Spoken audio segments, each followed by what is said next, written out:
The Magic Finger. The next farm next to ours is owned by Mr. and Mrs. Gray. They have 2 children, both of them boys. Their names are William and Philip. Sometimes I go over to the farm to play with them. I am a girl and I am 8 years old.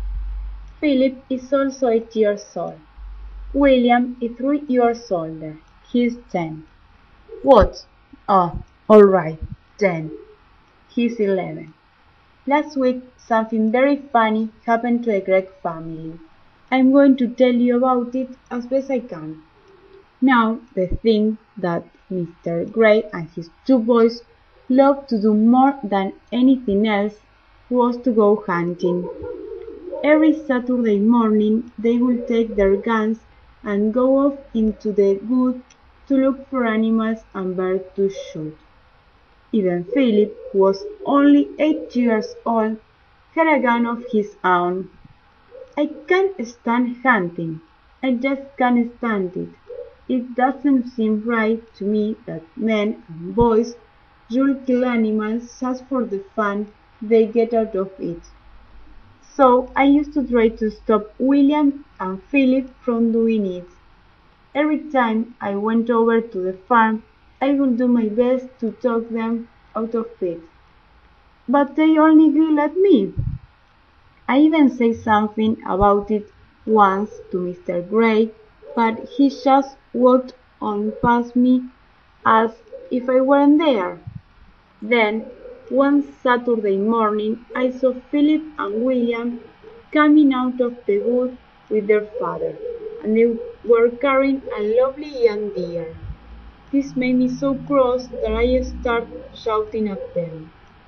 The boys laughed and made me face at me, and Mr. Gray told me to go home and mind my own P's and Q's.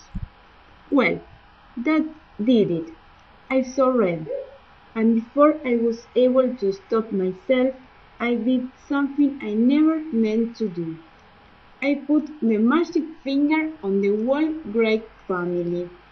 The magic finger is something I have been able to do all my life. I can't tell you just how I do it, because I don't even know myself. It always happens when I get cross, when I see red. Then I get extremely hot all over. Then the tip of the foreign finger of my right hand begins to tingle most terribly. And suddenly, sort of flash came out of me. A quick flash, like something electric. It jumps out and touches the person who has made me cross. In the afternoon of the very same day, Mr. Gray and his 2 boys started for home, carrying with them the 16 birds they had shot before. On the way home, they noticed 4 ducks in the sky. Mr. Gray shot at them, but he simply could not hit them. When morning came, the family woke up, and they had a pair of ducks' wings instead of their arms. They started to fly, far up into the sky up to... "Hey, look down there," said Philip. "Somebody walking in our garden." Yes, there were 4 enormous ducks.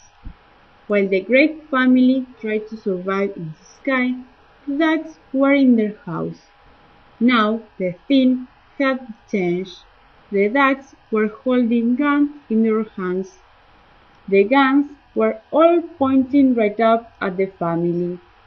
They didn't shoot at them because the Gregg family promised they would never hunt again. Suddenly, their wings had gone and had about their hair. They heard the call of a wild duck. They saw the 4 birds, lovely against the blue sky, flying very close together, heading back to the lake in the woods. I had come to see how things were going. At the gate, I stopped and stared. It was a curious sight. They were smashing the guns, placing the flowers, by each duck that they had killed and also feeding the birds.